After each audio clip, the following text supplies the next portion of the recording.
Hello everyone, my name is Kai, and today we're getting technical. We are diving deep into the exact NPR pipeline behind my short film Noxious. In my last video, I gave a high-level overview on how the workflow was developed, but today we are digging into the project files. I'm taking you step by step through one of my personal favorite shots of the film to show you how I made this 3D world look like a 2D illustration. We'll cover the 2D to 3D layout workflow, geometry nodes paired up with grease pencil for non-flickering surface detail, projection mapping and painting tricks to hide stretching, a hybrid EEVEE Cycles shader setup for super crisp shadows, and I'm taking you through the custom render passes I used so that I have a very controllable compositing workflow. A quick side note before we start.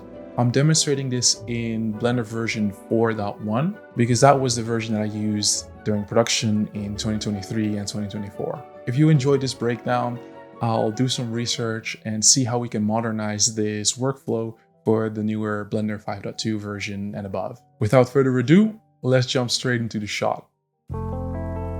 As I had shown in my previous video, I always start each shot with a 3D blockout that I can then use as a nice reference for my illustration. The blockout also helps to figure out what the camera movement could be. I would also add in a sun as a nice reference for shadow and occlusion. Now normally that would be it, and I would only come back to 3D once I had finished the illustration. But in this case, I went a bit more for a hybrid approach.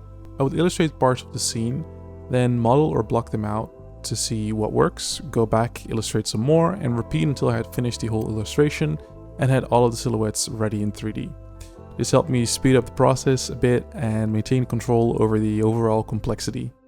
In the illustration, I make sure that the colors, shadows, and lines are separated so that it'll be easy for me to then read the line art as a grease pencil reference and use the colors for eventual projection mapping and texture painting. Okay, so with our scene modeled and the illustration done, we can now use that as a reference for our grease pencil. For grease pencil, I use a collection modifier. So it's very important that the scene already has collections set up that it can easily reference. And in my case, I made sure that I have one big mesh collection that contains all of the objects in the scene that I want to be affected by the grease pencil modifier. And then I have separated these elements into sub-collections that I can use for our curve tool that we will be building together in a moment. But first, let's set up the grease pencil modifier. I'm quickly going to press Shift A to add grease pencil and then collection line art. And it's in the wrong collection right now, so I'm going to move it over here. The first thing that I already see happening is that the lines are much thicker in front of the camera than they are further away. And for Noxious, it was very important to the style that the lines were consistent across the whole screen, no matter if they were close or further away to the camera. So we can quickly fix that if we go into the grease pencil settings, and then we move down over here to the strokes, and we can set that from world space all the way to screen space. And now this is way too big, so I'm gonna quickly change this to 3. And then one other setting that I changed was inside of the geometry processing. I made sure that backface culling was also forced. Great, so if I quickly change our viewport shading so it's set to material, you can already see some nice outlines showing, and it's even better if we set it to flat. We now got the nice silhouette showing up based on our geometry, and all that's left for grease pencil is to draw the lines on the surfaces. To do that, I made a custom geometry node setup to help out. But first, I'll show you what I start out with. Basically what I do is inside of my mesh collection, I create a new collection. And in this case, I'm just quickly gonna call it curves. And I like to make this one purple. I'm quickly just gonna hide grease pencil so that we don't get any strange things happening. So now I'm gonna quickly add a Bezier curve, and I'm gonna delete all of the vertices. Perfect. So now if I quickly open up the tools here on the sidebar, and I set it to draw mode, and then I have surface selected with these settings, which you can copy. And right now what this does is it allows me to draw curves straight onto the surface. But as you can see, they're like clipping right through the mesh.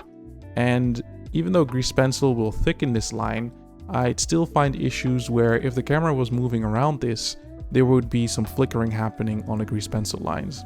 So that's why I made a custom geometry node tool that we are going to be building together now. Alright, so let's make this geometry node setup that can offset the curves for us. So I'm quickly going to change this to the geometry node editor. And with our Bezier curve selected, I'm gonna create a new geometry node setup, and I'm gonna call it, let's just do curve offset. Perfect. So I start with a resample curve node and I set it to evaluated. Resampling the curve with evaluated removes the Bezier handle so we can strictly operate on the vertex positions that make up the curve. So let's do a curve to mesh. Grease pencil reads mesh only in 4.1, so that's why we are converting the curve into a mesh. And then I want to set position so we can offset these meshes by some value, and right now we don't have anything to offset it from. And since we have drawn this right on top of something related to this lamp, which is a bit hard to see, but here we go. This is the lamp. I'm gonna quickly drag this collection in here so we have something to offset from. These objects, they're imported as instances, but I need them as mesh. So I can do a realize instances so we get the geometry. Then I'm gonna set position, and then I'm gonna take the normal of these meshes, and then I'm gonna offset the mesh by these normals, and we're gonna see what happens. You can see that looks crazy, right? So if I hide this, this is without,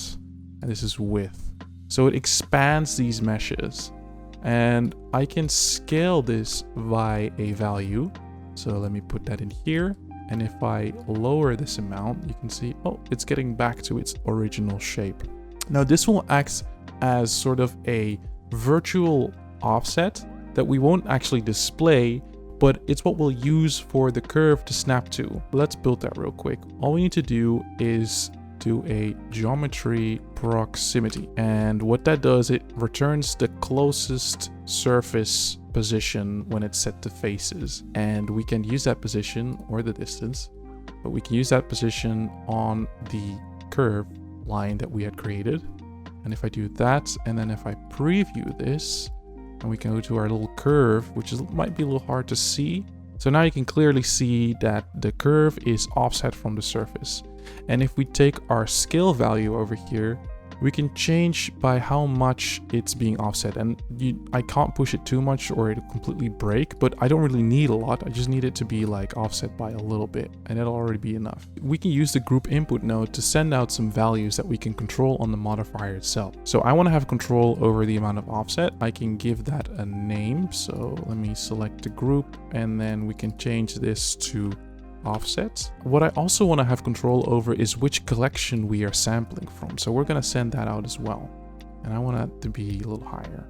There we go. Over here on the modifier, you can see the collection that we have selected and the amount of offset. Perfect. So now I can go back to our curve and go into edit mode, and I can just draw some more lines, and they'll all stick to the surface with a slight offset that I can then control later on to decide how far away. Like let's change this to this, and you can see that the lines are going a little bit further away from the surface. We can put the grease pencil back on and view it from our camera, and I'm going to draw some lines on the surface, and as you can see, our lines are showing up. That's perfect. Let me just dial this back a bit. There you go, and it's still showing. So now we do that for the whole scene based on the illustration we made, and it should look something like this. So this is what that looks like with all of the lines drawn in onto the surfaces. It's pretty crazy, but to prove to you that this is still in 3D, I'm going to quickly switch this to studio lighting again, and there you go. Now if I go out of the camera, you can see it's getting pretty crazy. Another important detail that you can see right here is that I have separate collections for certain curves so that it's easy for me to manage. Like I can drag this one out of here and then switch it off, and now you can see that the bike doesn't have any of those surface details. And to show the difference, that's much more easy to see. I can also switch this to random maybe. I guess the lines are a little bit harder to read, but let me just put that back to material and then put the curve lamps back into this collection and then switch it back on, and there you go. You can see the curve lines again. With the grease pencil lines looking nice in our scene, it's time to add some color. For For this, it's very important that we cluster our objects by texel density. What that means is I want to make sure that the objects that are in front get their own material so that they will have enough pixels when they sample it from their texture and we wouldn't see any blockiness happening on screen. And the objects that are further away can be clustered together in one single material and use one texture so that we don't use too many textures in our scene, and we can share the texture space in a way that is efficient while still maintaining quality over the overall scene. I guess it's similar to the way we are trying to abstract things that are further away, in the same sense that they need to use less texel space. Not only will these clusters share the same material, they will also share the same UV. I mean, that's the whole point about these clusters. They all use the same texture, so they need to use the same UV as well. We're going to be focusing on this little bike section here, so I'm quickly going to hide all of these other collections, and we also don't want to use the grease pencil anymore, and I just want to look at this front lamp to make things easier for ourselves. Every object in the scene is going to have two UVs. One UV map that we will use for the texture, and then one UV map we'll use for projection. The basic UV map you can see over here is just a normal regular UV map that you would use for any other game object, for example. We will use this UV map to later bake our projection onto. The reason I have a whole UV map is that if the camera pans around this object, I need to make sure that every angle is filled in with color. But because we don't know where each color is going to be yet, that's what we'll be using the projection for. We also create a projection UV map. You can just simply press the plus button over here to create a new one. Now, the projection UV map is something that we don't create by hand, but we actually have a very handy modifier for. So if I go back into object mode and select the modifiers tab, you can see this UV projection modifier. It simply has the projection UV map that we want to target, an aspect ratio which is based on the image size, so I just put 16:9 in here, and then I use the camera, which I called F100 because that was based on frame 100 back then. To show you what that looks like, here I have our color texture imported, which is just the illustration without any of the line art or shading. It's just the base color. And I'm using our projection UV map that we have created that gets affected by the modifier. And then we're just sending that out as a material output. And if I just go out of the camera right now, you can already see that down here there are some strange things going on. We're seeing different parts of the image. And if I turn around the object, you can see that the projection is completely breaking, and we need a way to fix that. And like I mentioned, it is very important to cluster these objects into different materials so that they will all get the same amount of texel density, because they're very close to the camera and I want them to have a lot of resolution. But they're currently all using the same setup where they have our color, illustration, and the projection UV map, and they're all using that same modifier.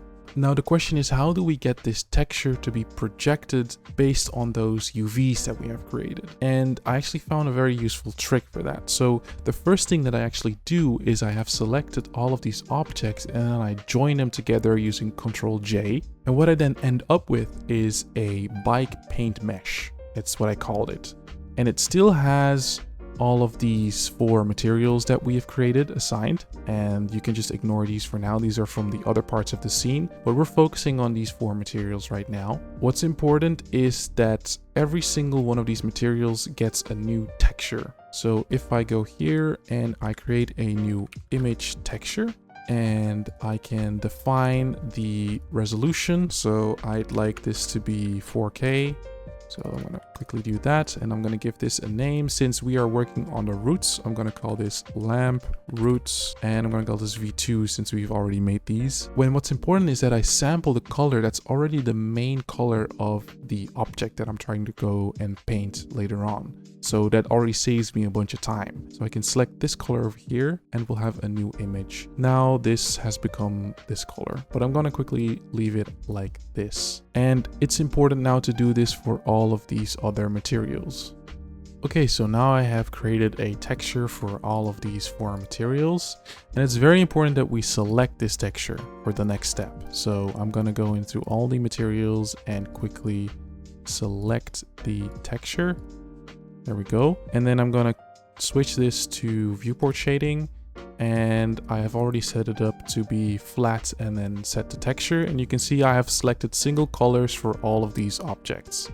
And now we're going to be moving over to projection. Go into texture paint mode. You go and select the clone brush. We need to change some parameters. I've already set these up, but I'll walk you through them. Set it to clone from a specific paint slot. In this case, I'm just going to select lamp roots, and then we can select a specific texture that we want to use. So right now I want to use this long name, which is the color texture that we use to project onto the surface. We can use that to paint onto our UV texture and then later on fix the areas that are projected incorrectly. It is a little bit heavy to do this, so I like to switch the stroke method to a line, and then I can just drag one line across to see what happens.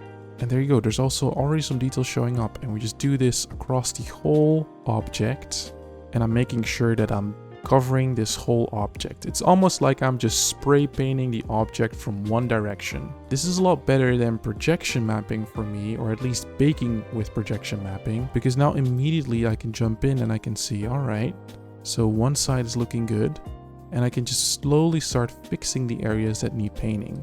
So now I can switch to just paint mode, press Shift X to sample a color, and I can start painting the areas that need some fixing.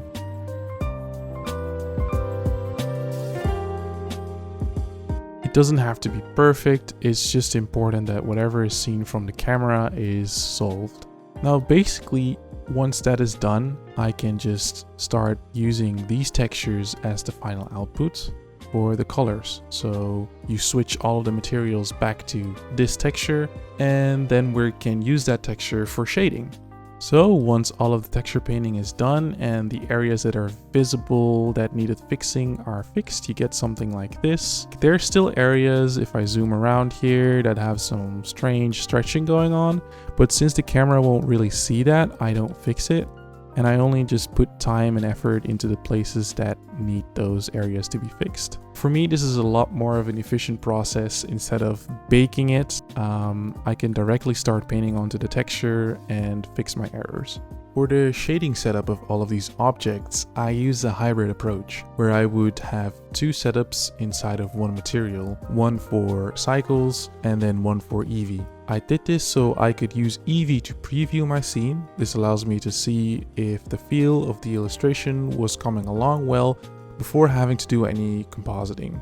And then I used cycles to get the sharpest shadows. EEVEE, back in 4.1, had the tendency to approximate the shadows, returning undesired results for objects that were intersecting. Since I had many materials that needed the same shading, I did all of the shading in one single Uber shader node.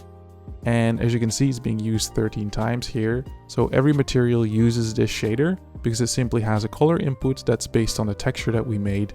It does its shading, and then that gets sent out to either EEVEE or cycles. Let's hop into the node group to see what kind of magic it uses. Quite a bit of nodes, but don't let that scare you away. It's quite simple. The first block we can almost just completely ignore, as it's just aligned to this specific scene. It creates some fake ambient occlusion in corners based on some math, so it's not even real ambient occlusion. Let's just focus on the EEVEE side of things for now. So right here I have this basic EEVEE toon shader. All it does is we take a diffuse BSDF, shader to RGB, and then color ramp that to create a sharp shadow. It's a really simple trick, and it often already does a lot of heavy lifting for NPR stylization. Then I mix it with a color to give the shadow a slight tint, and then I basically do the same for the fake ambient occlusion that I've created. Then after the ambient occlusion, I create a mist effect. And I do this using the view Z depth. And this is like a data pass that we can read out from the camera. And it just tells us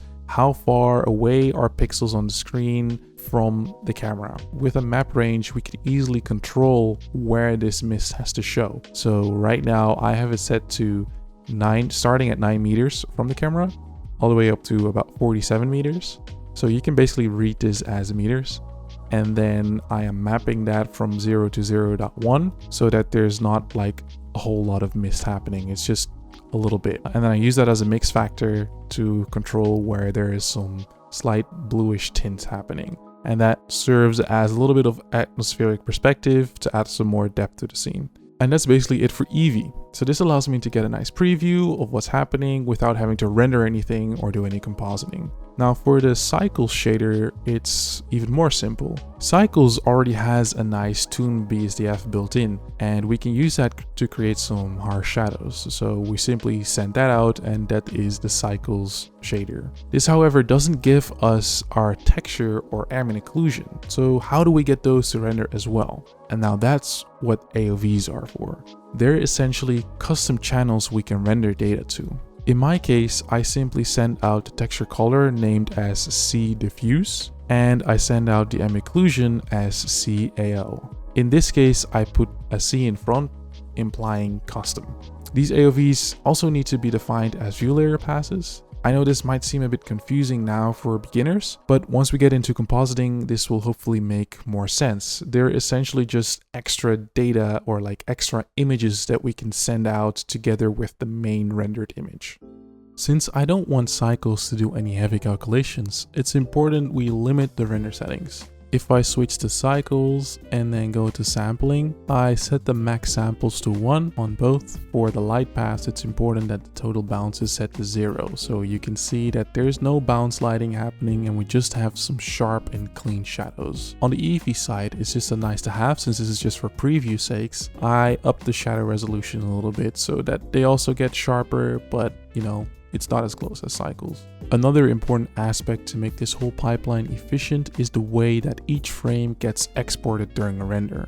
In my workflow, I use multiple view layers. They're up here. These all render at the same time. The most important ones are the mesh and the line art. If I switch this view layer to mesh, you can see that the lines disappear, and all of our custom AOVs are stored on this view layer. We have our custom ambient occlusion and custom diffuse stored as value and color to mirror what we have set up in our shader. Then for the line art, I only want the line art to show, but I do want the line art to be blocked by objects that might occlude the line art. And what I can do for that is simply use a holdout mask. And normally Blender doesn't show these icons, but if you switch these on using the restricted toggles, you can switch this one on, and this will make sure that everything that's inside of this collection acts as a holdout. And what you might have noticed is that these switch on and off depending on which view layer I'm on.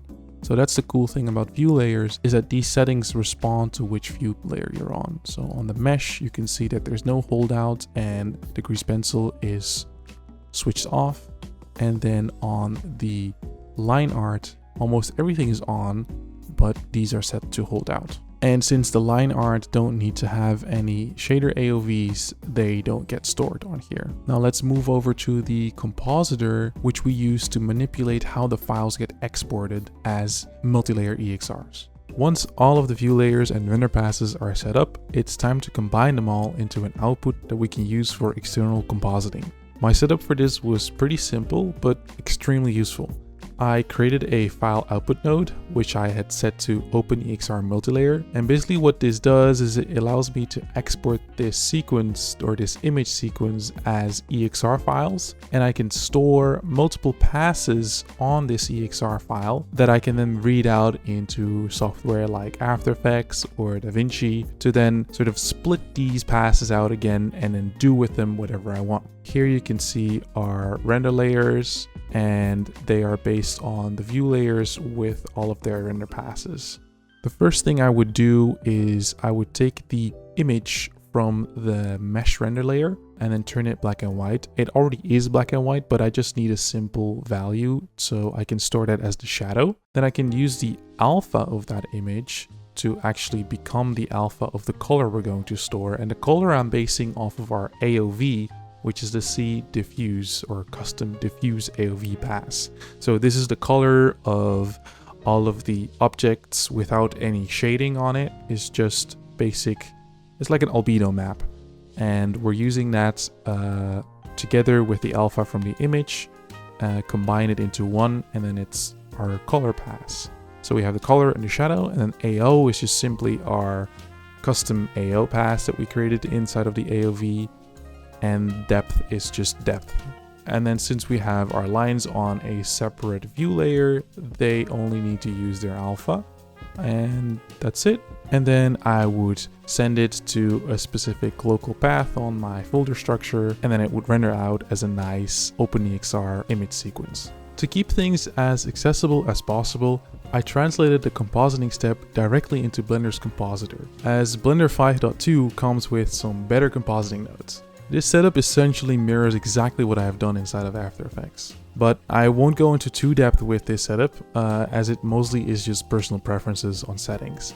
But I can show you the general idea of combining your render passes into a nice image. To start out, we start all the way on the left, where I import our image sequence, which is the EXR sequence that we have set up in our file output. And as you can see, we can see all of our render passes that we have set up in the file output node. There's the depth pass, which, trust me, there is data there. I know you don't see anything.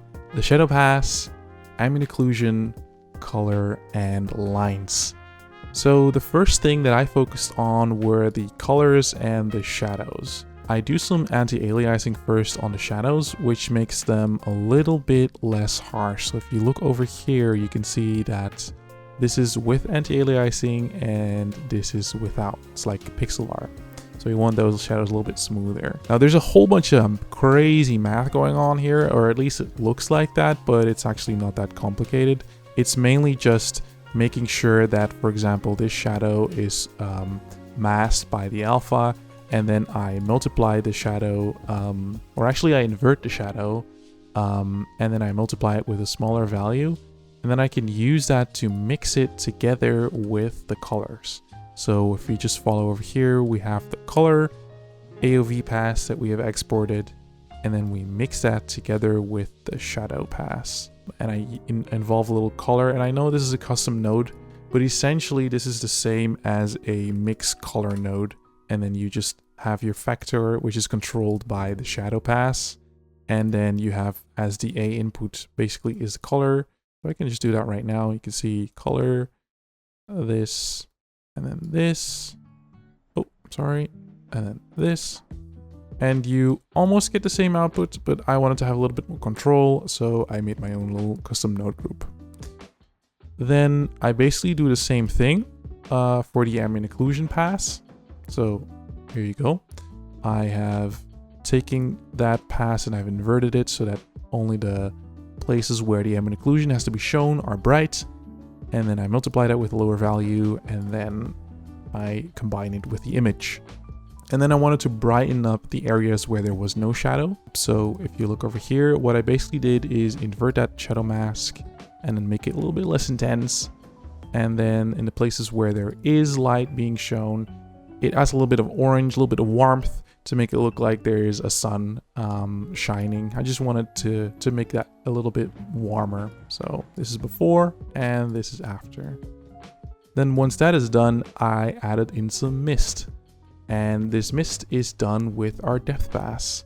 So this is pretty similar to the setup that we have done in EEVEE, where we take the depth value and then we first of all, in this compositing step, I actually multiply it with the alpha of the image so that nothing in the background gets any mist. Then I map range it, and I map range it between a value of 5 and 90, and you can just see these as meters. So this is 5 meters from the camera and this is 90 meters from the camera, and everything between that gets mapped to from 0 to 1.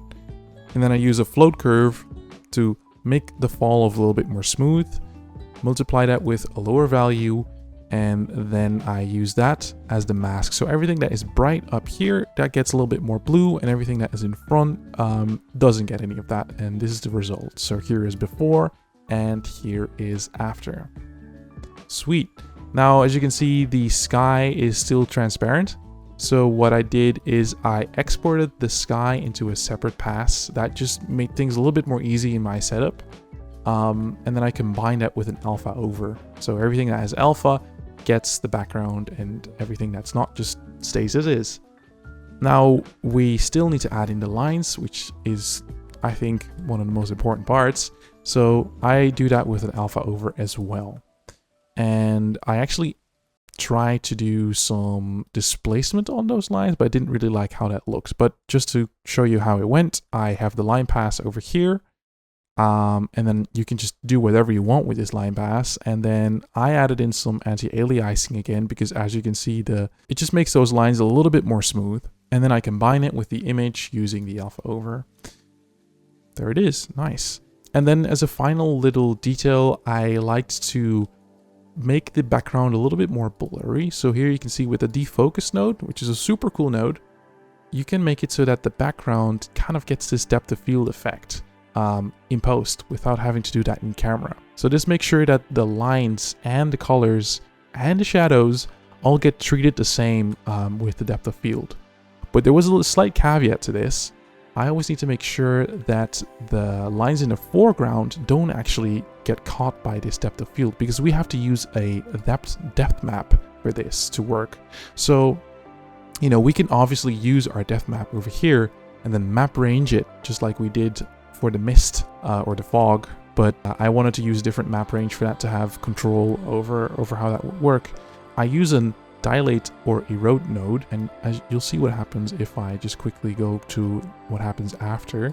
Here you can see that the mask slightly expands, and I do that because the line art is slightly thicker than the mesh that lays underneath it. So the depth map needs to sort of cover for that so that the blurriness doesn't get overlapped, or like it doesn't eat into the line art. And I can show you what that looks like if we don't do this. So if I quickly mute this node, you can see that these edges get very blurry, and it's almost like as if the line art is not only on here, but it's also somewhere in the background, and I don't really like how that looks. So I just add this to quickly fix that. It's like a dirty fix, and there are still some issues here, and you could, I guess, render these lines out in a separate pass and then use that to mask out what needs to be blurred or what not. But in this case, I did not, just for this simple showcase. And then after some color correction, we have our final image.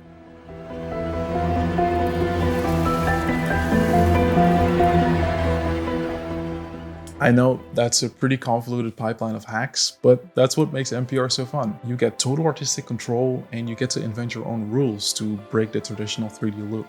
And I must admit that for some shots, the setup got even crazier, like adding separate view layers to handle transparent slime and figure out whether the grease pencil lines had to be rendered in front or behind it. I really hope you found something useful in this breakdown that you can use for your own projects. If you try out any of these techniques, then please share it online and tag me on X or Instagram. I'd love to see what you make of it. And if you want to see how we can modernize or upgrade this exact 2D to 3D pipeline using the latest Blender features, then let me know in the comments.